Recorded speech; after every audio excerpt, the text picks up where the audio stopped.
लेकिन अब बात करते हैं निफ्टी बैंक की। ये भाग क्यों रहा है? और इस बीच हमारे साथ लता वेंकटेश मैम हैं भी इस वक्त बातचीत करने के लिए। मैम स्वागत है कार्यक्रम में आपका। आप यकीन मानिए 5 जून तक पॉलिसी से पहले जब से ये वॉर शुरू हुई थी मैम, एक मैं डेटा क्रंचिंग कर रहा था, Nifty bank was the worst index since commencement of this war, है ना, शुरू जब से हुई थी। And so far in June bank Nifty is the best index in world, entire world. ये तेजी का कारण क्या है मैम? ये जो पॉलिसी में इनिशिएटिव्स आरबीआई ने लिए, सरकार ने कदम उठाए, पहले आप बताइए कि एग्जैक्टली एक एक करके क्या इम्पैक्ट पड़ेगा और कितना इन्फ्लो आने की यहाँ हम एक्सपेक्टेशन रखें। ओके, पहले तो मैं आपको ये बता दूं कि पॉलिसी के पहले भी बैंक निफ्टी ने भागना शुरू कर दिया था।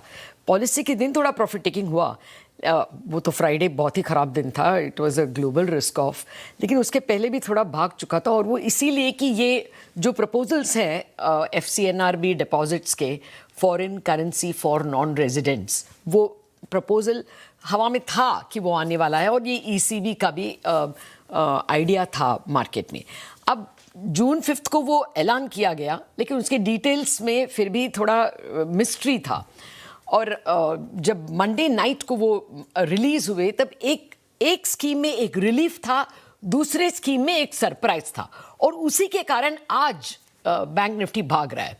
रिलीफ क्या था? FCNRB, ये एक डिपॉजिट है जो फॉरेनर्स देते हैं, और उसको हम रुपये में कन्वर्ट करोगे तो बैंक्स कैन लेंड मोर, और उसका वो डॉलर डिपॉजिट को आरबीआई पूरी तरह हेजिंग अपने बुक्स में ले लेंगे। तो वो इंडियन बैंक्स को ये ऑलमोस्ट रुपी डिपॉजिट के बराबर हो गया। थोड़ा सस्ता होगा, थोड़ा अपना स्वैप कॉस्ट उनको दे देंगे तो ज़्यादा भी आएगा पैसा। ये सब तो सबको मालूम पड़ गया जून 5 को।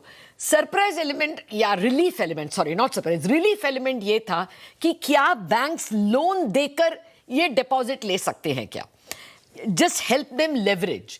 और जो रूल्स आए मंडे नाइट, वो वेरी क्लियरली बता दिए कि Indian banks can offer leverage to depositors to multiply the value of the deposit. अगर वो 100,000 के डिपॉजिट लाएंगे तो उसको 10 गुना वो लोग लेवरेज दे सकते हैं, तो वो 1 मिलियन हो जाएगा, $1 million.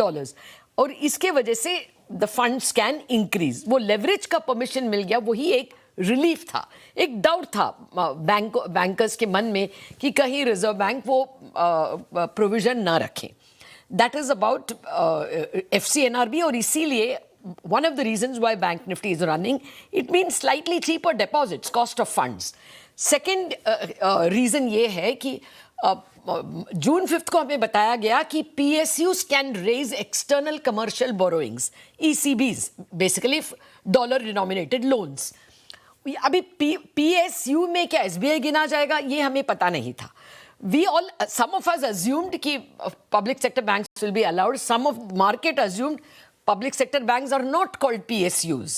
PSUs are PSUs, NTPC, PFC, etc., etc. लेकिन सरप्राइज एलिमेंट ये था कि जब मंडे नाइट को आया rule, all banks were allowed to raise foreign loans, जिसको वो लोग कहते हैं OFCB, overseas foreign currency borrowings, same as a foreign loan. Now that was a big relief because that again can be slightly cheaper than raising deposits or certificates of deposit in India. That will also mean slightly cheaper cost of funds. अभी इसमें थोड़ा technicalities है, withholding tax कितना लगेगा, कौन सा jurisdiction से लगेगा, ऐसे थोड़े अभी भी आयनिंग आउट हो रहा है. लेकिन overall reserve bank will not give a proposal which is more expensive, it will be cheaper funds. तो डायरेक्शनली बैंक्स के नेट इंटरेस्ट मार्जिन बढ़ने वाले हैं और उनके कॉस्ट ऑफ फंड्स घटने वाले हैं, ये तय है. एंड दैट एक्सप्लेन्स दिस 1.8% और 1.5% run up in the bank Nifty today. अच्छा मैम, ये बताइए, मेरे को थोड़ा सा एक चीज पूछना था आपसे. Since you are saying banks are also included in PSUs, है ना? यस. अब आप बाहर से कितना फंड रेज करेंगे और जो ये हेजिंग कॉस्ट आरबीआई शेयर करेगा, इससे कितना इंपैक्ट पड़ेगा आपकी? मतलब एक क्या पहले फियर होता था कि भाई अगर हेजिंग कॉस्ट बहुत बढ़ गई तो टोटल जो आपकी कॉस्ट ऑफ फंड है वो काफी बढ़ जाएगी, क्या ऐसा था क्या? नहीं, at all times dollar deposits, dollar loans are cheaper than Indian loans. वो हेजिंग के वजह से सेम कॉस्ट हो जाता है. और शायद कभी वंस इन अ वे बढ़ जाता है, but usually hedging cost add करोगे फॉरेन लोन्स को तो इट इज मोर और less the rupee cost, because hedging cost अभी आरबीआई बेयर कर रहा है, the loans raised will be cheaper, adding half the hedging cost will be cheaper then the amount. अभी यहाँ पर 7% पे कर रहे हैं तो वो शायद बाहर लोन पे 5% plus 1.5 percentage point hedging cost 6.5 में जरूर मिलेगा, ये तय है। अभी सिर्फ उसका विदहोल्डिंग टैक्स में थोड़ा डाउट है, जैसे मैंने आपको बताया, लेकिन फिर भी cost comes a few basis points lower. एक और चीज मैं बताऊं, because these deposits are going to come and because these loans are going to come, बाजार में जो बैंक्स यहां पर रुपी सीडी उठाते हैं सर्टिफिकेट्स ऑफ डिपॉजिट, उसके यील्ड्स ऑलरेडी घट गए हैं। On the day of the policy itself वो कुछ 20-25 बेसिस पॉइंट्स घटे हैं, अभी और भी घटे हैं। मतलब even if you don't access the foreign exchange loan, even if you're only going to the CD market, it is cheaper than what it was last week. So there is no doubt that cost of funds has fallen by a small percentage. It's not a big deal, but directionally banks are at a better place.